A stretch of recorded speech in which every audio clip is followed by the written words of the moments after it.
Okay.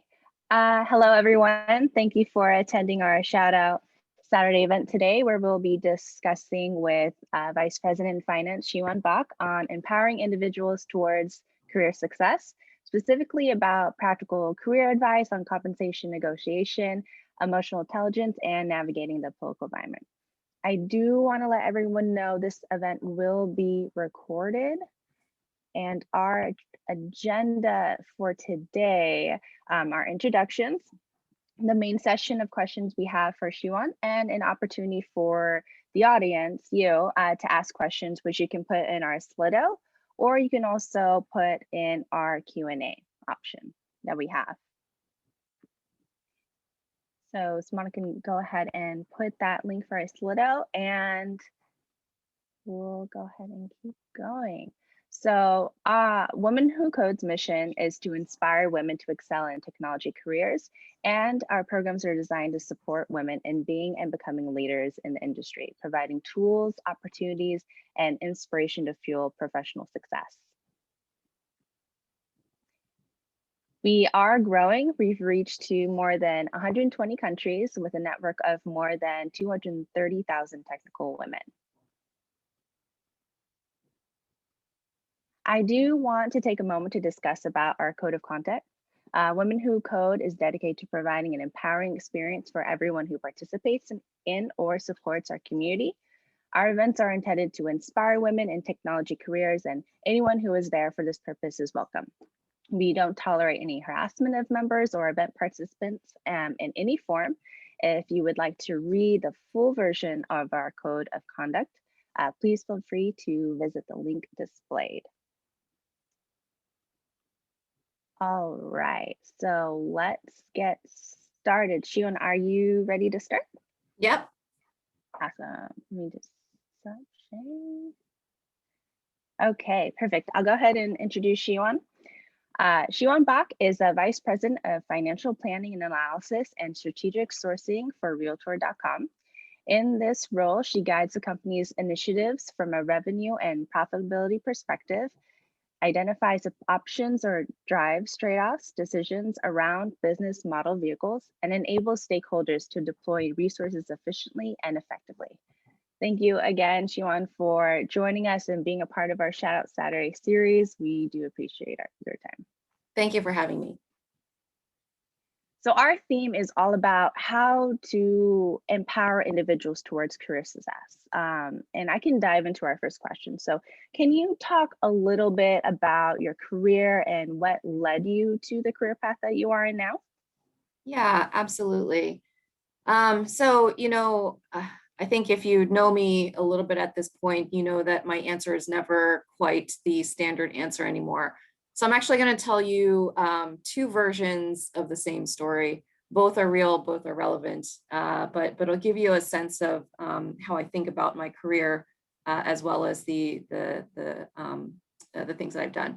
So, actually would go all the way back to the beginning. I had a high school internship at Vanguard, which is one of the largest mutual fund companies in the US. That sparked my interest in finance. I decided to pursue that as a major when I went to Penn State, graduated with a finance degree with a minor in economics. I moved to New York City to do financial consulting for large firms like PricewaterhouseCoopers, Diamond Management Partners, and FTI Consulting. I did that for a couple of years before making my foray into FP&A in the retail space for, I want to say, about 10 to 15 years. And then I moved over to the tech industry. Overall, I have about 20 years of experience in finance, mostly in FP&A. And I would say I spend most of my career solving and analyzing operational and strategic problems and coming up with the financial constructs to enable profitability. I graduated from the Wharton School at the University of Pennsylvania, which, to many is considered the best business school in the world. So, I share that, and that's my cover story, right? But I also wanted to share this sort of secondary story with you, and it'll help put the context into some of the other things that we'll talk about as well. So I grew up outside of Philadelphia in a small suburb town. My dad refurbished furniture. My mom was a nurse. So by all means, middle class, very middle class neighborhood, very middle class upbringing. My dad actually got me my first internship. He refurbished furniture for the founder and CEO of Vanguard at the time. And really, he was the one who said, "Oh, my daughter's looking for an internship. Would you please consider hiring her?" And so, Jack Bogle at the time, he said, "Sure, why not?" And so my dad asked me for my resume. I gave my resume over to him. He handed it off to his then client, customer, and then I got a call from Vanguard saying, "What department would you like to work in?" So, it sounds very high and very accomplished that I was able to have an internship in high school at a financial firm like that. But to be frank, it really came through, as an unlikely source as my dad, who's very, very not close to the financial industry. My first job out of school, out of Penn State, my best friend's sister let me stay at her house, and she had to show me how to take the subway because I'd never been in New York before that, and I didn't have a place yet. So, again, another place where I got some help there. And in consulting, so I did consulting for a couple of years after undergrad. Frankly, I did the work, but I didn't really understand what I was doing and what it meant for the companies that we were helping. So, there was a point there where I recognized that as fun as it is, as great as it is to be in New York and live that lifestyle. And, at the time, finance, this was before the 1% and, before, the stockbroker world and Wall Street was started to become vilified, but it was really kind of a sexy job, right? So I did recognize that I needed experience in an industry. So I was lucky enough to be accepted to business school. Business school was tough, frankly. I struggled with lack of confidence and self-doubt throughout that entire time frame. When you go to a great business school, everyone there is going to be smarter than you, to say the least. And so, that kind of took a toll on my self-confidence. I didn't do enough soul searching there, which is what I'd gone to business school for. So I exited that year, went back into consulting, and within my first project, I realized that I was in the wrong place. So I took that next year while I was in that year of consulting to really do the soul searching I should have done during business school.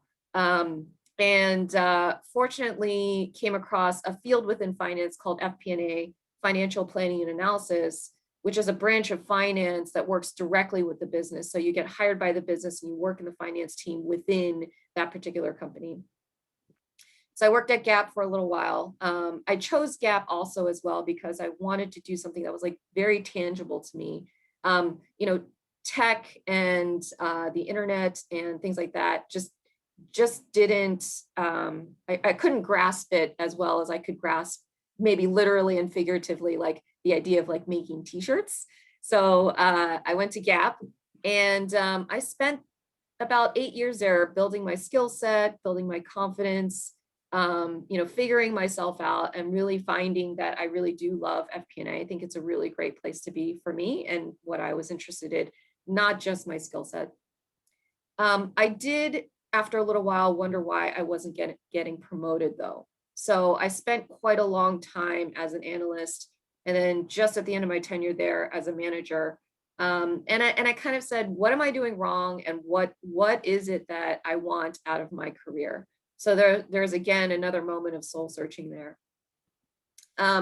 Couple of things allowed me to sort of finally branch out. I got the nerves to leave the company and try out a couple of different other companies after that.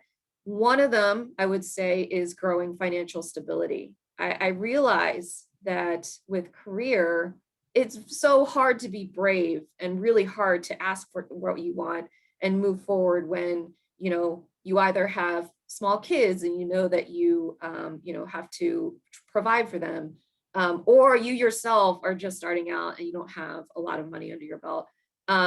Fortunately, with finance and more so in the engineering field, once you do get their job and you do start to make some money, you have the means to start saving some money. But I found that financial stability was one of those things that really helped me create the foundation to then be able to test my skill sets and go find what it is that I wanted in my career. And from there, I think things took off, and that landed me where I am today. I do want to mention the model of Ikigai. I'm sure many of you have heard it before, but I realized that through my soul searching, I am able to get as close to Ikigai as possible, which is allowing me to sort of self-actualize in my career and get as far as I am and hopefully continue to move forward.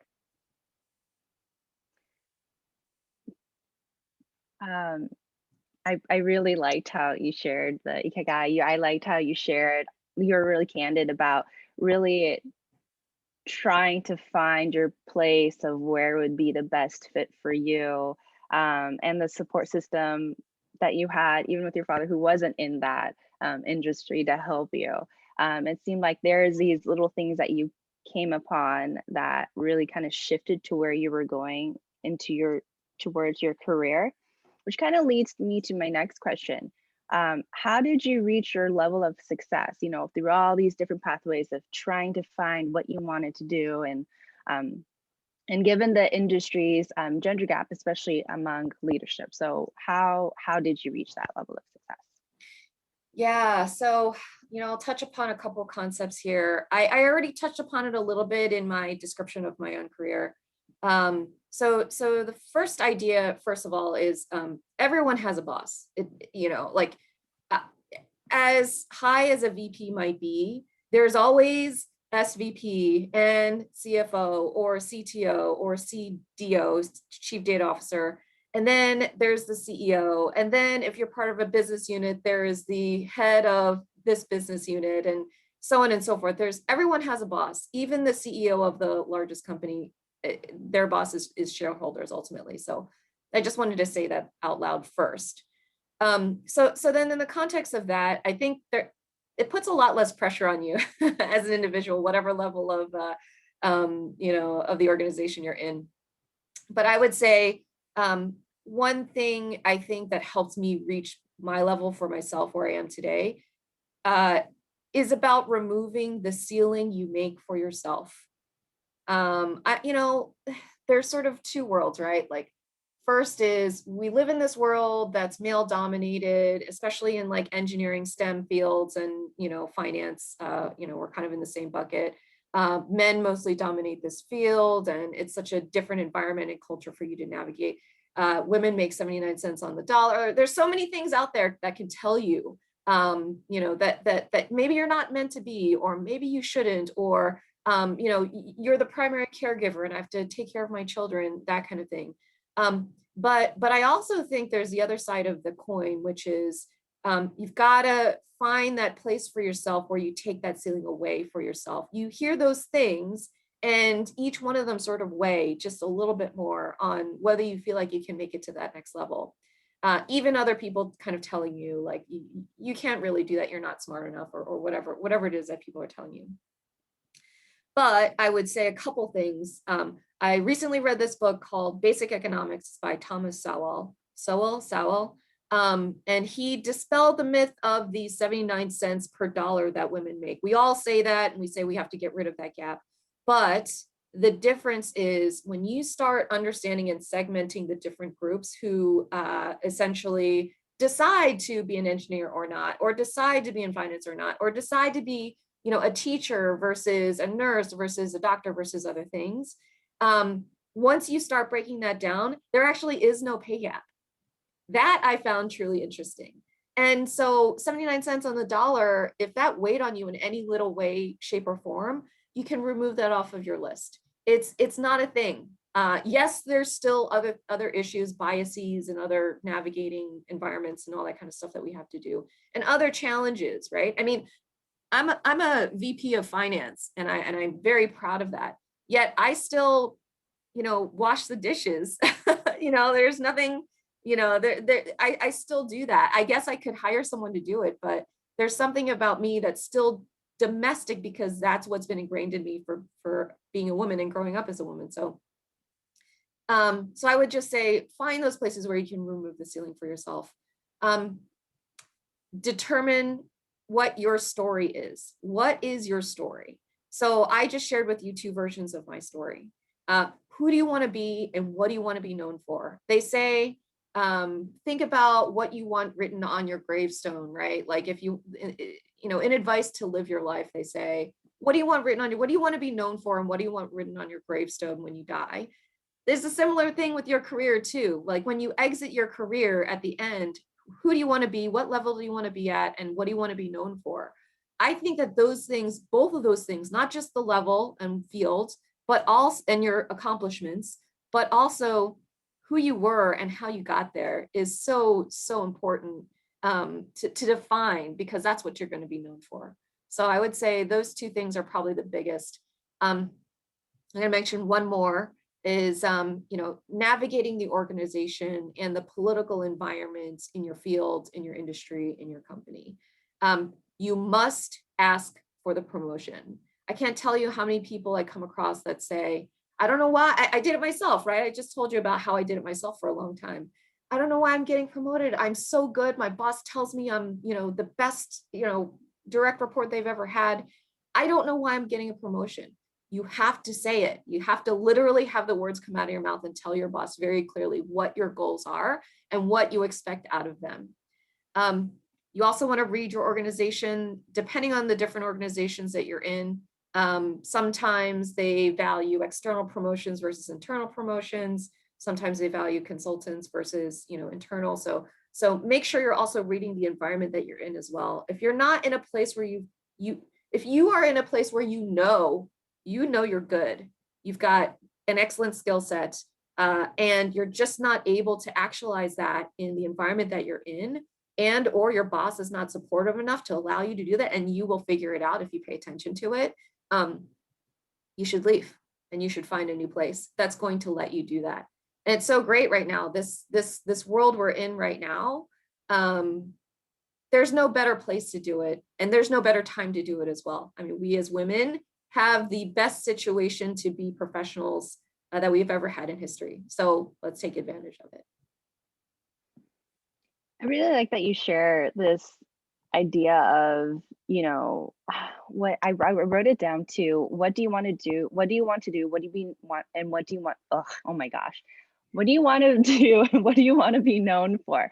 That really stuck with me because it's like, you're defining your level of success. You're defining of what for you, what level you want to reach at.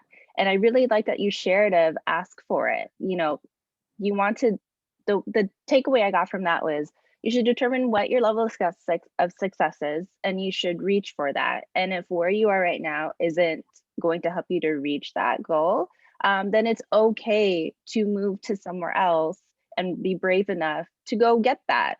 If you feel like you've worked hard enough for it and that you deserve it, you should definitely go out and get it. Or at least that's a takeaway I got from that. So Yeah. Thank you for sharing that. No, it's funny because there's those like common sense kind of things, but you don't really think about that. Or at least for me, it's just until you said it was like, duh, yeah, I should define where I want to be at and ask for it. I should definitely be brave to do that. Okay, so let's go ahead and go to our different topics. So kind of a question for one of our topics is for compensation negotiation. So this is often kind of an awkward or difficult conversation to navigate. Do you have any helpful tips for applicants or interviewees? Yeah. I'll keep this short. I realize we're running a little bit low on time. So I think number one, it's just do it. Just do it. So and I'll share with you an example for me. As I was moving into Gap, I felt a little bit almost, I was thankful that I was given the job offer. And I felt grateful that I had found this new place that I wanted to move into from where I was before in consulting. Consulting was just not right for me. I was not very good at it, frankly, but I was like forcing myself into that. So there was a relief associated moving into FP&A, and whatever they offered to me, I was like, where do I sign? And then of course, like a couple months later, I went to this women's conference put on by like a group of women, not unlike, you know, Women Who Code. And, you know, they talked about negotiating your compensation. And it was like unfortunate because I just signed my offer and I was already there for a couple months and then I went to this thing. So but it hasn't left me since, and I continue to, anytime I move to a new company, I continue to keep this in mind and prepare. The easiest thing to do, the highest ROI return for your time you will get is the negotiation on your compensation package as you move into a new company. So if a company comes in and they offer you a certain package, which might include whatever it is, relocation and you know, your compensation, of course, your salary, your benefits, et cetera, but then you might get relocation and other things on top of that. It never hurts to ask the question, would you know, I'm leaving a large dollar amount on the table from my last company for my bonus. Can you please bump up the sign-on bonus to X dollars? You know, I'm leaving this amount of compensation on an ongoing basis in my last company. You're not quite able to meet that over here. Would you be willing to? And it never hurts to ask. In fact, my thought is when you ask, you're basically sharing with them this hard negotiation that you're making them go through now is the same type of negotiation that you would do on behalf of the company once you're there. So I think it's a good idea to spend a couple of moments just thinking about what you want and making sure to ask for it. You know, even if you get $5,000, $10,000, you know, $20,000 more in your sign-on bonus, let's say, how long did it take for you to ask for that additional money? You know, half an hour, an hour? That's like $5,000 an hour, basically. So I would say just do it. Think of it that way. And then the second thing I would say is negotiate as if you're negotiating for a loved one, not for yourself. So everyone here has family, friends, brother, sister, kids, parents, someone that you care for, someone that you take care of. And so this money that you're earning is not just for you, it's also for the people around you. So if you think of it from the perspective of, this is the money that I'm going to be using for my kids' college fund, you know, I think that's so much more compelling when you start then thinking about negotiations and when you're thinking, oh, well, I'm not sure what I'm going to use this money for, but I'll probably just put it in my bank for myself. It's such a different way of thinking about what these dollars are for. And frankly, a dollar is a dollar is a dollar, whether you've mentally decided to spend it on your kids' college fund or you've mentally decided to buy a purse. But I would say the mindset you should be putting yourself in when you're negotiating is that this is coming out of your kids' retirement fund. And it'll be kind of amazing how much your negotiation ability already changes. I like that you attach that to those around you. I think it's a different mindset of it's not just for you, it's for others around you. And I could see that being a kind of motivating factor for someone to fight that higher or to help them into the compensation negotiation. Let's go ahead and move on to our next topic for emotional intelligence. So emotional intelligence is becoming increasingly important in the workspace in general. Do you see any concrete shifts specifically in the tech space? Yeah, it's really interesting being in the finance world and observing, perhaps being the outsider with the financial lens, observing the engineering organization. You know, I get friends and, you know, acquaintances and colleagues who say, I'm not really sure why I'm moving up. I don't really get it.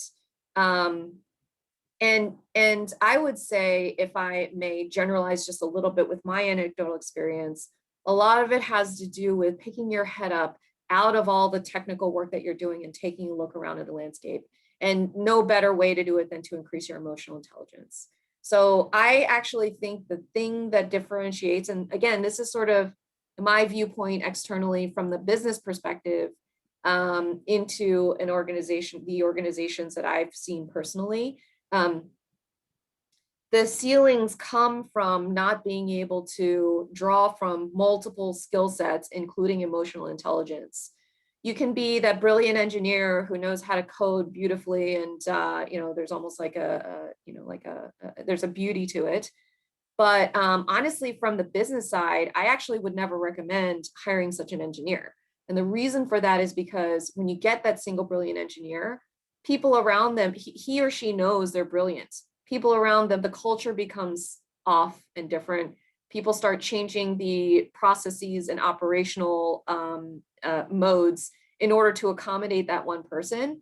And then when that person leaves, there's a big hole with now very unique and very difficult to work around processes that you now have to fix. So that's just my example for having a single engineer and what my general recommendation tends to be.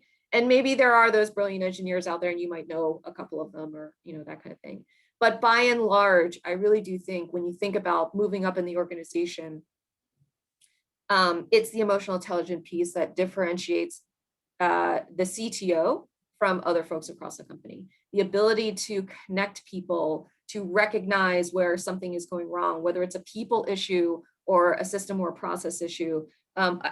It's really interesting to navigate your career in sort of more of a technical space, in a place where you need to know something a little bit more mathematically oriented, and then move up into management, and then have to be able to manage teams and recognize issues and verbalize a problem in a way that everyone can understand, so on and so forth. So I would just say those couple of things about emotional intelligence and what I've observed in the tech industry, and frankly also in finance as well. Gotcha. Thanks for sharing. Just moving along quickly. This is kind of the last question that we'll have, and then we'll open up to the audience. So what are your words of wisdom for women executive leaders, and any tips for success for women in this field? Or for anyone in general? I would go all the way back to the beginning of our discussion. What is your story? You need to identify what your story is, what your story is now, what you want your story to be, the versions of the story that you want to live up to, what you expect of yourself. But the story, I think, needs to be there, because there is also when you create that story, it allows you to adhere to a North Star or something that you want to be. And it's more than just, I want to be the head of, I want to be the CTO. It's more than that. It's how do you want to define yourself in this world, in the professional world as well. Maybe one other thing I'll mention here, maybe I'll mention two more things. What's fair and not fair is kind of irrelevant. And I say that because I worry a little bit about our environment today. We as women are kind of up in arms about how unfair the world is to us. And while I think there is still a good fight to fight, I still think that we need to make everyone aware of all the biases that are in the workspace. And I think that still is a big thing that we need to be more and more aware of and do something about. I also think that if you wait for the environment to be perfect for you to then forge your way, it'll never happen. So as I mentioned before, it's never been a better time to be a woman and try to be an executive in this, as of late in this world. And so find those ways to make yourself different, unique, have your story, stick to it, and use that to help you move forward. And then the other thing I wanted to mention here really quickly, so there's something called the Kruger-Dunny effect. For those of you who haven't heard it, it's a cognitive bias that we have where we overestimate our ability. And frankly, I wonder if we did like a study to see like where men fall on that scale versus women, because I'm willing to bet that women generally don't overestimate our ability. But so that's the Kruger-Dunning effect. But the Kruger-Dunning prayer is something I newly came across. Adam Grant, who's a psychologist who I absolutely love and I totally follow on LinkedIn, he shared the Kruger-Dunning prayer, which is, let me be smart enough to know how dumb I am and give me the courage to carry on anyway. So I'll end it with that, and I guess we can move on to questions. I like it. This whole talk has been kind of, getting to know yourself, getting to know what you want to do and going for it.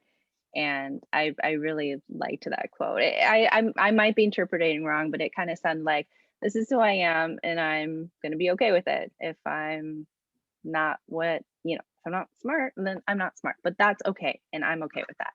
And I like that. I really like that. Okay, so let's go ahead. It is time to get questions from the audience, whether it's the Q&A here or in the Slido. So I'll go ahead and ask. This one's more of kind of like politics in the workplace.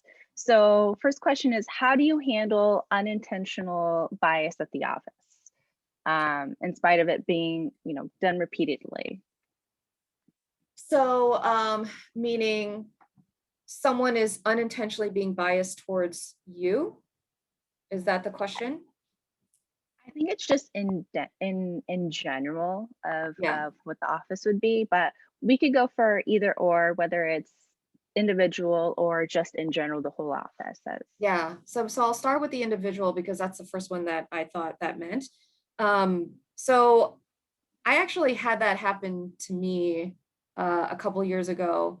A colleague of mine would say really smart, snarky remarks to me, or put down my work, or just in some way. I guess in some ways it was transparent, but in I don't even know if he understood and knew that he was doing it. But ultimately, I felt put down, uh, and it would happen like once a week, and it was constant. And I lived with that for a year, just because I was like, oh, maybe my work isn't quite right, or maybe he is right, and kind of went into that self-doubt cycle, which is something you have to constantly be vigilant against. So I finally just confronted him. I scheduled a meeting with him. You got to pull up the bravery. You got to find that place where even though you're super nervous, you still know that overall you need to say something. So I literally just scheduled a meeting and I said, what's going on? That's all I said. And on his side, he was like, thank goodness you scheduled this meeting. I'm so glad that you just said that. And it was just sort of this outpouring. It was like one of these like heart to hearts. It was really quite amazing. I was just completely shocked, actually. But the same situation we were both in a particular situation, and his mode of dealing with it was to make a snarky remark or put my work down because he felt like he was in a situation where we had to be competitive, and only one person would either get promoted or one person would either survive the situation or whatever it was. So we kind of had the heart to heart, and he's still a really good friend today, actually, despite me feeling like I almost hated him in the situation a couple years ago. So I would answer that question that way. Here's another question kind of related to competing. Can you share, if you have any, share any encounters of competition against other women and how you handled it? Yes. So, gosh, I started my career 20 years ago. And especially in finance world, the movie Wolf of Wall Street, like that is based in reality, and I had experienced some of that. So in that world, you've got the one female partner that most of the men dismiss, or they're there just, they're the token female. And so when you get that one female, I find that they're either totally welcoming of women, or they feel like other women are a threat.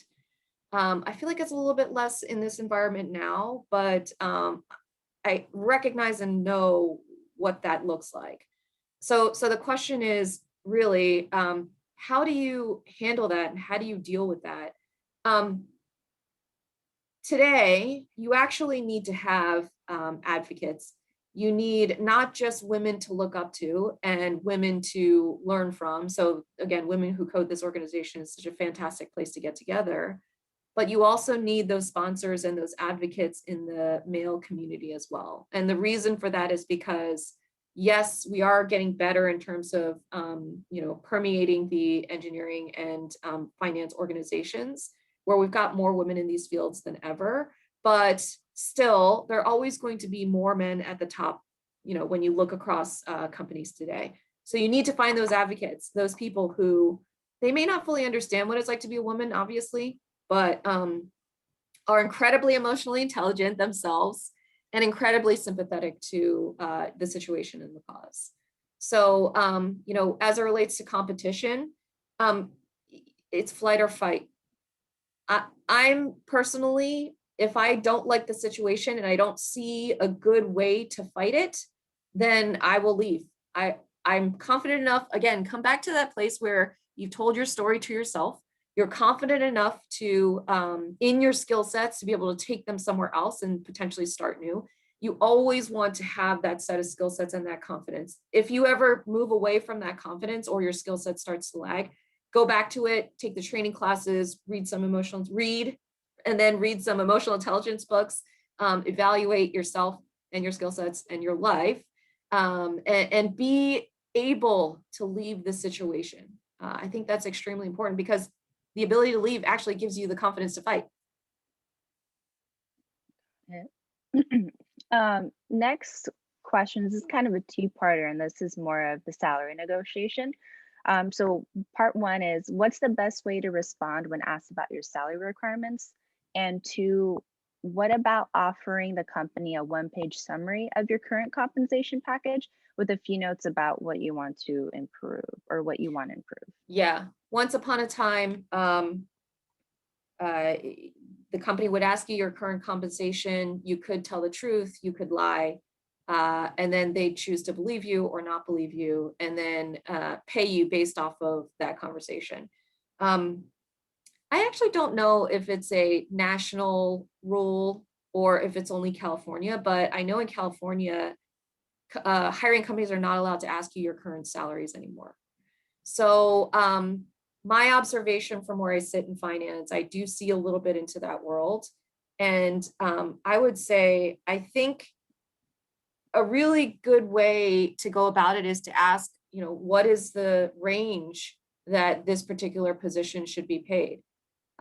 If you know a little bit about HR and the compensation process there, a lot of companies will look at buy external data to understand what the current market ranges are. And so your position always has a range. There's always a range.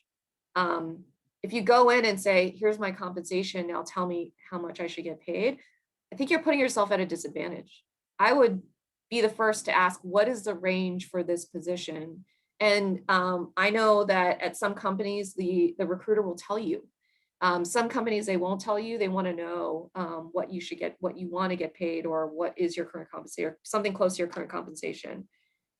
So if the recruiter is not able to share with you any sort of range, I would actually start just a smidge high, just a little bit high. To the extent that you're comfortable, talk to other people at the company and ask, hey, what is the compensation range for this? What should I expect? Because the last thing you want to do is go to the company, find out you're getting paid lower than anyone else there, and then start off on that foot. To a certain extent, you can also even share that exact comment with the recruiter. So, recruiter, could you please tell me what the range is for this particular position? The last thing I want to do is come into this role and find out that I'm lower paid than everyone else and then be frustrated my first day on the job, right? That is very, very understandable. And I think there's a little bit of vulnerability and openness there to allow the recruiter to be able to share a little bit more with you than not. Get the recruiter on your side. Makes sense. Okay, one last question, and this is more of emotional intelligence. So the question is, can emotional intelligence be taught? And how do you know if you're emotionally intelligent? Yeah. So the moment you say I'm emotionally intelligent, the irony is that's a sign of not being emotionally intelligent. Okay. So that's the funny thing about emotional intelligence. Think of it as a journey. It's not a point in time. It's not a destination. If you feel extremely emotionally intelligent, you can always be more. I myself feel like I've started in a very non-emotionally intelligent place when I started my career. Am I great and fantastic? No. But I think to the extent that you can always keep your mind open to other people's perspectives. From that perspective, I think reading is the best thing that you can do, especially during the pandemic. Travel is one of those things too that allow you to understand other people's perspectives. It's this idea of like walking in someone else's shoes, being able to assess from multiple viewpoints, et cetera. So when you think of it from that perspective, to me, the best way to get there while we're all cooped up is to actually just read. Read as much as you can, read voraciously. And I say that after being a child and a young adult that didn't read. I wasn't really one of those who gravitated towards books, but and still to a large extent, I forced myself to read. But I think it's that allows you to develop and understand other people a little bit more, to be able to then do what it is that you want to do in life, not just your career.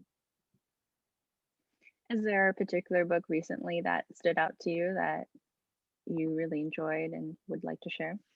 Yeah, I'm a like a self-help and like, Malcolm Gladwell junkie. I really like those types of books. And I mentioned a book actually, Basic Economics, by Sowell. I don't know how to say his last name, but it's Sowell. And I love that book because it spoke to me in terms of the anecdotes we see and hear in the news and online, the 79 cents per dollar comment about women's compensation. And then I know finance enough to know how an economy needs to work. And so when I hear these things, and it just like makes me crazy that people speak about things in such simplistic terms, when the reality of things is a lot more complex. I like this book kind of marries the two, and I really love it.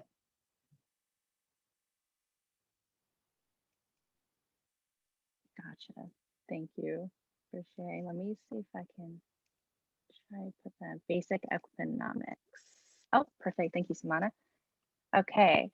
That looks like we are end of our time. Thank you everyone for being here. And thank you again, Sheewon, for taking the time to meet with all of us. I really enjoyed our chat today and I appreciate it. And thank you for sharing your experience and your perspective. Thank you again to everyone who attended for our event for Shout Out Saturdays. A summary of this interview is planned to be posted on our chapter blog, so follow us on our Medium blog to get updated on our recent posts. And you can also join our community at our Linktree link. I think will be posted in the chat, where you can access previous recordings of our events, view our Women Who Code chapter future events, and follow us on our social media platforms. Just a reminder, the concept of Shout Out Saturday series is promoting women professionals who want to share their insight into tech world through overcoming obstacles, highlighting accomplishments, or tech industry advice. If you really enjoyed this session and would like to share your career journey or know someone who would be a good fit, please reach out to us and let us know. And you can send an email to us at sv@womenwhocode.com with a subject line, Shout Out Saturday application. So thanks again, everyone, and have a great day. And again, thank you so much, Yuan. Really enjoy this and have a great weekend, everyone. Thanks, everyone. Thanks, Diane. Bye.